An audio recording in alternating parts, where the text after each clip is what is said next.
The pads were popping on Saturday in the Texas Longhorns' first scrimmage of fall camp, and we discuss everything you need to know on today's episode of Locked On Longhorns. You are Locked On Longhorns, your daily podcast on the Texas Longhorns.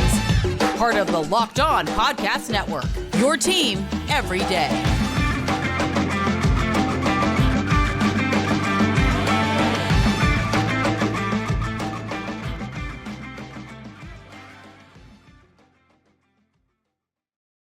Locked On Longhorns, the show. Jonathan Davis, your host. Today's episode of Locked On Longhorns is brought to you by LinkedIn Jobs. These days, every new potential hire can feel like a high-stakes wager for your small business. That's why LinkedIn Jobs helps find the right people for your team faster and for free. Just post your job for free at linkedin.com/lockedoncollege because terms and conditions do apply. And on today's episode of Locked On Longhorns, we are getting into the first scrimmage from fall camp on Saturday. Offensive takeaways in the first segment, defensive takeaways in the second segment. And then the last segment, Rodney Terry hot on the recruiting trail once again, getting his first recruit for the 2024 class, composite 5-star Cam Scott. All of that and more on today's episode of Locked On Longhorns, part of the Locked On Podcast Network, your team every day. It was a short weekend, too short for me. We made it back to Monday already, but I hope everybody that's listening had a safe and fun weekend and stayed out of the heat as much as possible. Every time I looked at that weather app, it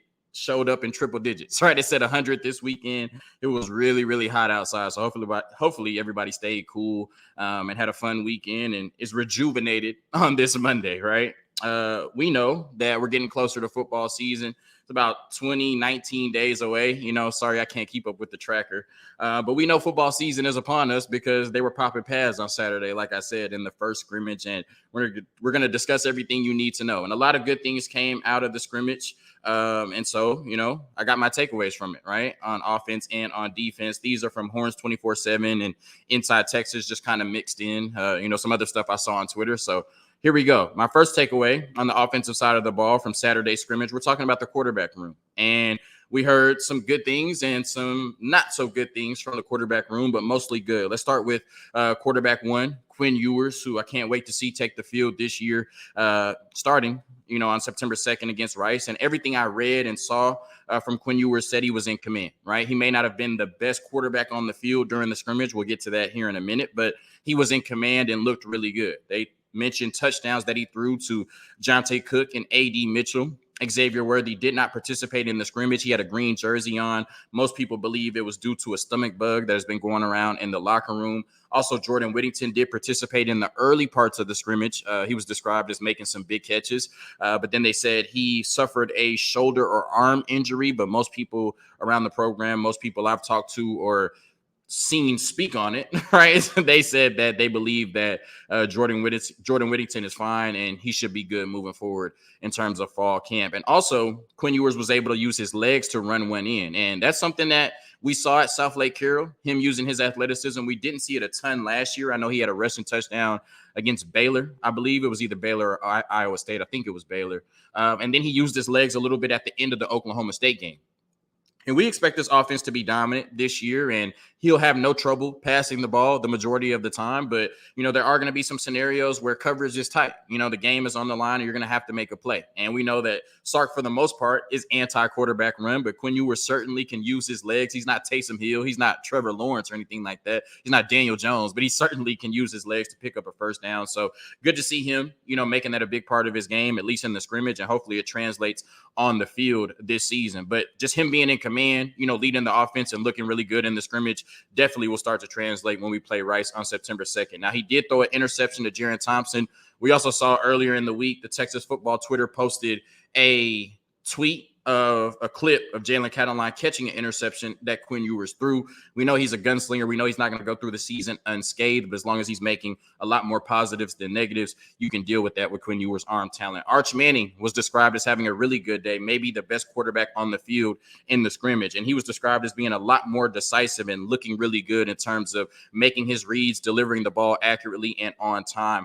A complete 180 compared to what we saw in the spring game. And nobody on the Texas side knocked Arch Manning for how he looked in the spring game. We understood he was a true freshman that had been on campus for 3 months. But, when there's a lot of expectations, when you're rated that high, people are waiting to see you play, and a lot of people are waiting to see you fail. And based on his spring game performance, people had their takes ready that, I told you he was a 3-star and he'll never live up. But we're starting to see the Arch Manning that was rated number 1 in his class for a reason, right? And we know that, he has that pedigree of a Manning. He's going to stay late. He's going to speak up in meetings, and he's going to study that playbook. And it looks like the game is really starting to slow down for him at the University of Texas. But the biggest story about Arch Manning was not what he did with his arm. It's what he did with his legs, right? He was out there looking like prime Vince Young in the scrimmage. They said he had a 55-yard touchdown run, and he's probably the most athletic of the 3 quarterbacks in the room, probably the most athletic of the 4 Mannings, hopefully that made it to the NFL, Archie, Peyton, and Eli. Hopefully Arch is the 4th.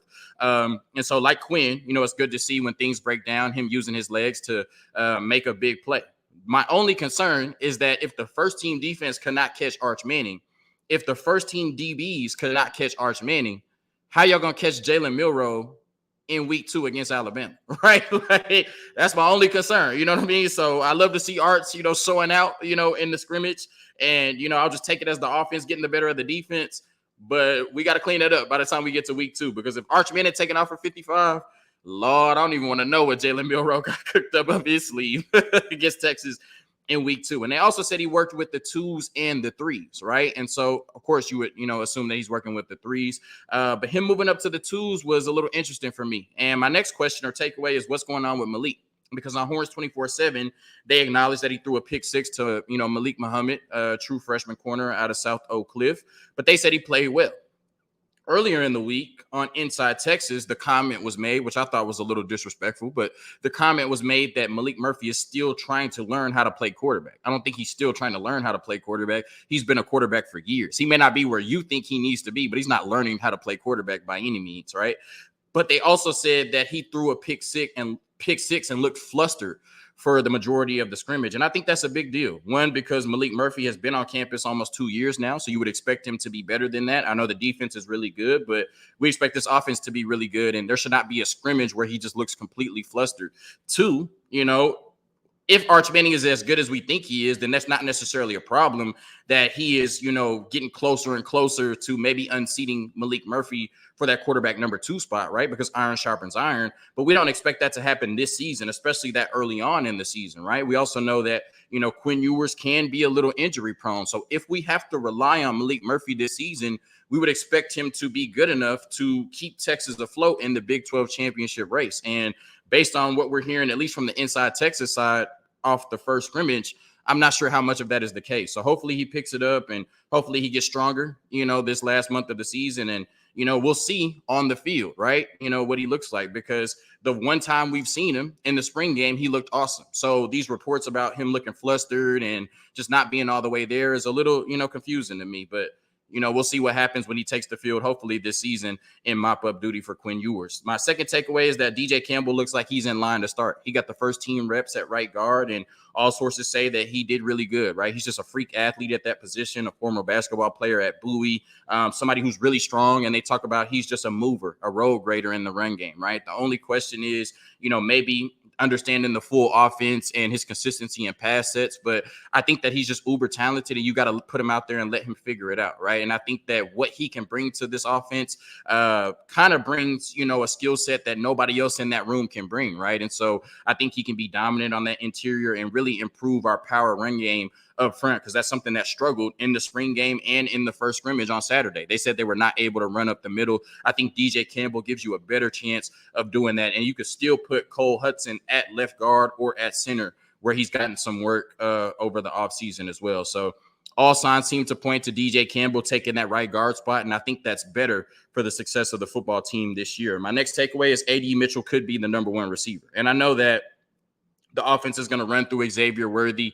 He's going to get, all of the deep shots. They're going to force feed Xavier Worthy at times. And I think he'll end up with probably more catches and more yards. But when the game is on the line, when you're in a tough spot, if there's a tough third down conversion, and you need to make a play, I think Quinn Ewers is going to go to A.D. Mitchell, right? I think that Xavier Worthy will have the best stats on the team, but I think that in that wide receiver room, A.D. Mitchell is the biggest alpha, and we've seen it on the biggest stage in college football playoff games and national championship games. So, like I said, Xavier Worthy will have the best stats. I think he's our most explosive receiver, but in terms of a number one, in terms of an alpha, in terms of when you need to make a play, when the game is on the line, when you're in a tough spot, when you need to make a conversion, I think that ball goes to A.D. Mitchell. He's that special, and he's an alpha at that position. And my last takeaway is, will Jaden Blue be a factor? We heard Jonathan Brooks had a really good scrimmage. We know he's going to be the bell cow.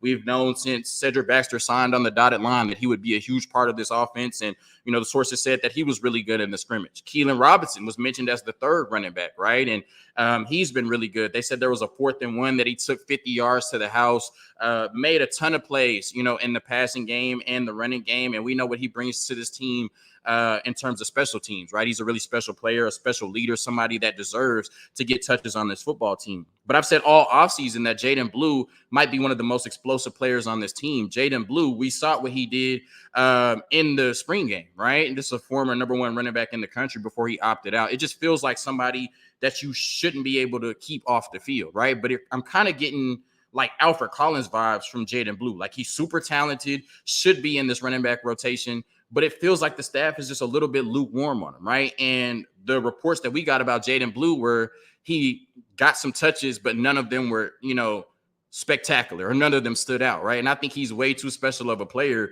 to not be being mentioned in every single practice report we get. So not sure what's going on with Jaden Blue right now. He seems like he's clearly 4th in the pecking order, which doesn't make sense to me talent-wise, but, I trust the staff. I trust this team, and hopefully Jaden Blue can be a factor for this team this year because, like I said, I think he's one of the most explosive players, not only on the Texas football team, but maybe in the country. But there's something that's holding him back. There's something that's keeping him off the field, and I'm not sure exactly what it is. But for the most part, all good things coming from the offensive side of the ball. Seems like the offense is really in sync and ready to do big things starting on September 2nd. A quick word from our sponsors, and then we're getting into the defense, who had a damn good day on Saturday in the first fall camp scrimmage.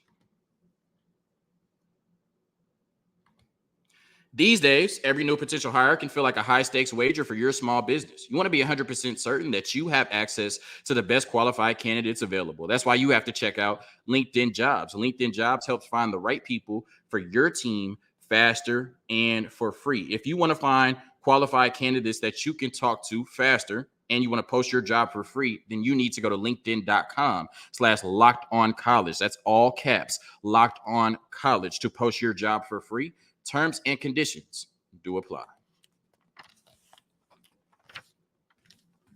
So we're getting to the defensive side of the ball, and I was super impressed with how the defense looked last year, especially coming off the 2021 season. I felt like it was a big 180, and, of course, bringing in players like Ryan Watts, really helped with that. Jahdae Barron took a big step. Jalen Ford, who was an All-American, took a big step. Keandre Coburn, Moro Ojimo, all of those players. We just saw so much development, and you started to see the game slow down, right? In that second year of Pete Kwiatkowski's defense, you started to really see the players kind of understand what he wanted to accomplish and really executed at a high level on the field, especially in, week 2 against Alabama, right? I think we were all surprised at how well that defense played, in week 2 against Alabama. And I was at the game, and, the fact that Alabama only scored 20 points is still a mystery to me, right? It's one of the best defensive performances I've ever seen at the University of Texas. And I think they have a really good chance to build on what they were able to do last year. Obviously losing Moro Ojimo, DeMarvion Overshown, and Keandre Coburn are big pieces, but I think they've added some big pieces and already had some really talented players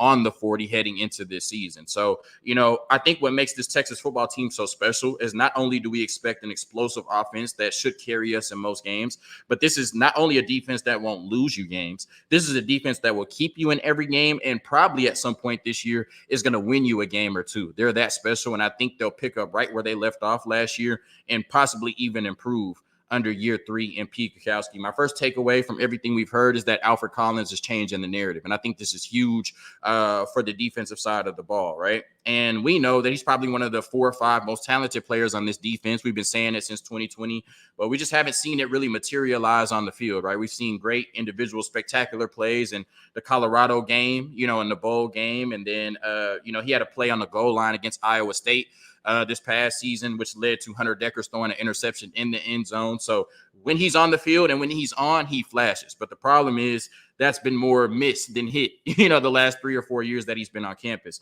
We heard in the first media availability from Steve Sarkisian, maybe it was the second one, but during fall camp, he mentioned Alfred Collins as being a standout player, right? Unprovoked, right? He just said, these are, some players that are standing out. I know you're going to ask. And Alfred Collins was the first name he mentioned, right? And we kind of, all as Texas fans took it, with a grain of salt, because it's like, okay, we've heard this before. And then the next 5 reports will say, Alfred Collins isn't showing enough in practice, right?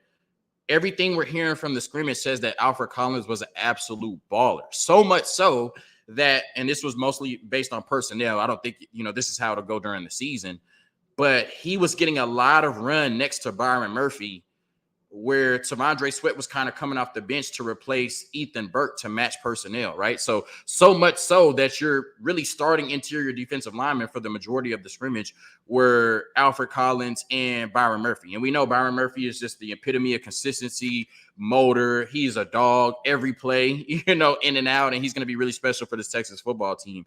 But we kind of felt like whatever we got from Alfred Collins this year would be house money. Right now, it seems like he's going to be an impact player for real, right, on the defensive side of the ball. And we heard that, the defense was kind of dominant, in terms of the offensive line and the run game not being able to really get a push up the middle. They made some plays to the outside, but in terms of up the middle, they weren't great in terms of the running game. And that's something we saw in the spring game. And then the pass rush, right? They said there was a ton of pressure on the quarterback, a lot more pressure than the offense expected. So I think that's what Alfred Collins brings to this team. Twofold, right? He's super athletic, somebody that's kind of a tweener, can play on the edge or the inside, but he's strong enough and stout enough to help stop the run, but he's also kind of a freak in terms of rushing the passer from the inside. And those are 2 areas that we really need to improve in this year. So, I think if Alfred Collins can change the narrative, if Alfred Collins can finally show up as that impact player on the 40 acres, it'll be huge for this defense that I think with Jalen Catalon can be borderline elite in 2023. And shout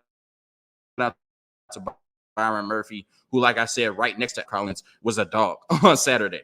My second takeaway is the 2023 class is special. And I mentioned, Arch Manning and Jonte Cook doing their thing on the offensive side of the ball. Jonte Cook caught a touchdown from Quinn Ewers, but we heard really good updates from the defensive side of the ball from some players. Now, I was surprised we didn't hear from Derek Williams. I thought he would start in the first scrimmage, but we got another one on Saturday. So I guess I'll be patient. But Leona Lafau, they've talked about him, really learning and, soaking everything in from Jalen Ford and being, really good, kind of the future of that middle linebacker position at the University of Texas. And they said he made one of the splash plays on Saturday, which was a big hit on JT Sanders over the middle, forcing a fumble. And we also remember in the spring game, he had a big play on the goal line where he had a pass deflection on Gunnar Helm, right, which would have been a touchdown if he didn't deflect the ball. So already, seeing like the game is slowing down for Leona Lafau.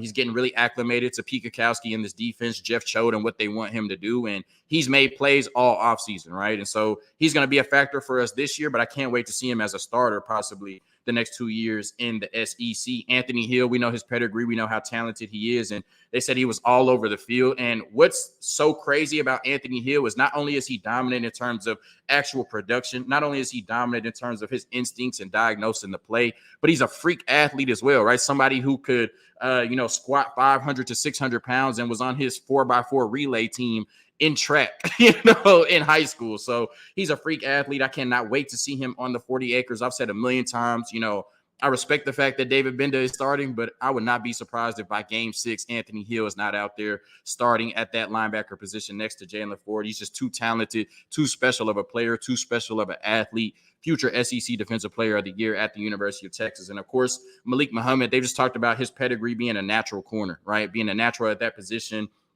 He won 2 state championships at South Oak Cliff for a reason, and he had a pick 6 against Malik Murphy, and they said he also made some really good plays throughout the scrimmage working with the first team defense. So not sure if he'll be with the first team, in the first game against Rice. That doesn't seem likely, but he was a top 40, top 50 player in the country for a reason, and somebody who's going to be really special at that cornerback position at the University of Texas, and then hopefully at the next level after that. Ethan Burke is likely the guy, right? We've heard, we know Barron Sorrell is locked in, and, we've heard that a lot of players could contribute at that position, but it looks like Ethan Burke will be taking the first snap opposite of Barron Sorrell against Rice on September 2nd. And I think that's, probably the best option. I think all of those guys in that room bring unique skill sets and can give you something in flashes. But I think in terms of your most consistent pass rusher in that room, opposite Barron Sorrell is probably Ethan Burke right now, and we'll have to see how he holds up in the run game. Maybe that's something that, he'll have to figure out throughout the course of the season. But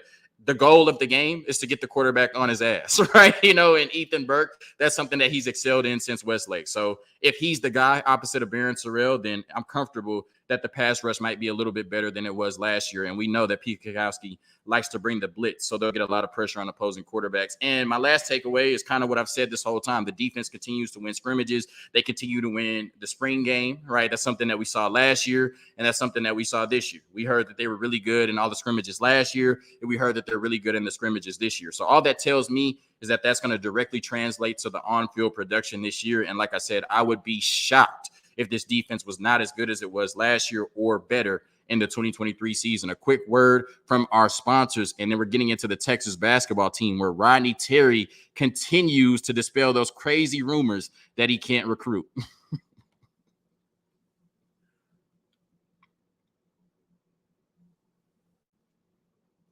All right, so enough football talk. We talked about football for about 20, 22 minutes. So let's get into the basketball talk, from my basketball people.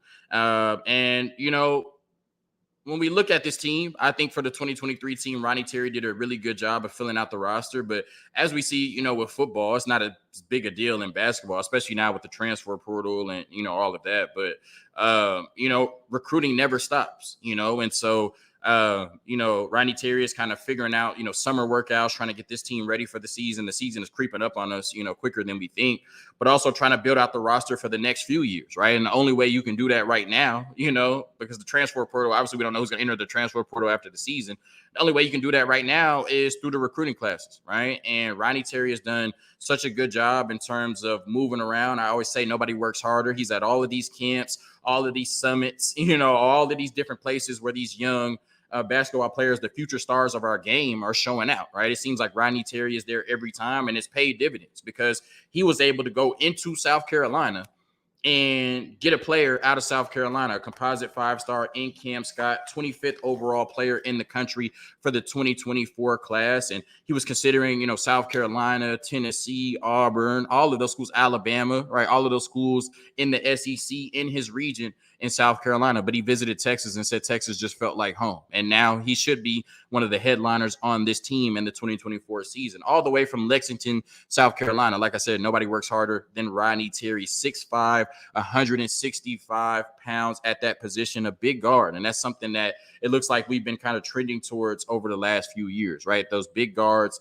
that can be versatile, play multiple positions, point guard, shooting guard, maybe even on the wing if you need them to, or you have a really good 3-guard lineup. And, players that can do everything for this Texas basketball team, whether it's score, play, make, or compete on the defensive end. Cam Scott brings all of that as one of the best players in high school in the country, 6'5", 165. When you look at his junior year last year in terms of his averages, 19 points a game, 6 rebounds, 3 assists per game, and 2.5 steals. So somebody who was a leader on his team and did a little bit of everything and could bring that versatility to the 40 acres. And this is from one of 24/7's director of scouting in terms of basketball. But what does Cam Scott bring to this Texas basketball team? Well, he's a versatile and smooth big guard, right? Somebody who can handle the ball really well and just kind of controls the offense when the ball is in his hands. Naturally unselfish, willing ball mover. I think that's going to be really key for Rodney Terry's offense. They like a lot of ball movement, and they like to put a lot of pressure on the defense. So if you have a point guard that's really controlled with the ball, can control the offense and can get everybody involved, make shots easier for everybody on the offense, that's going to bode really well for Rodney Terry. And he's extremely fluid with the ball in the open court, right? Somebody who's super athletic and can get to the rim with ease. And he's an improved shooter, right? I think last year he shot 34% from the 3-point line. And sources are saying that his shot continues to improve year in and year out. So by the time he gets to the University of Texas, he could be a consistent and lethal threat from that 3-point line, while also clearly being able to put pressure on the rim with his athleticism and getting his teammates involved with his rim pressure and being able to break down the defense. So you love to see Rodney Terry out there hot on the recruiting trail. You love to see him bringing in one of the best players in the country for the 2024 class, especially when you're expected to lose 3 guards after this season. You know, you're kind of replenishing the cupboard at that position. And, you know, like I said, anytime you can go get a 5-star all the way from South Carolina, that means that, you know, people are paying attention to what you're doing in your program. That means you're recruiting hard. And when people come to the University of Texas and they say it feels like home, that means you're doing a really good job on those visits and you're doing a really good job of selling the future of this program. And I want to give a shout out to the higher ups, right? Because, you know, in other sports and other programs, we've heard people complain about lack of NIL support, not being able to get the players you want and, you know, all of that. And that does not seem to be the case, right? We know that A.J. Johnson and Ron Holland left not because of NIL, but because they wanted to play professional basketball, right? But everybody outside of those two, all of the players the University of Texas has targeted, for the most part, it seems like they've gotten. And if they have not gotten the players they've wanted, they've gotten really good, you know, plan B, plan C options to come in and compete at a high level at the University of Texas. So good job to Rodney Terry. You know, he couldn't let the Colin Simmons news, you know, outshine him. He had to go get a 5-star as well, all the way from South Carolina. Can't wait to see Cam Scott on the 40 acres next year. Thank you for tuning in to another episode of Locked On Longhorns, part of the Locked On Podcast Network, your team every day. Hook 'em. Peace. I'll see you tomorrow.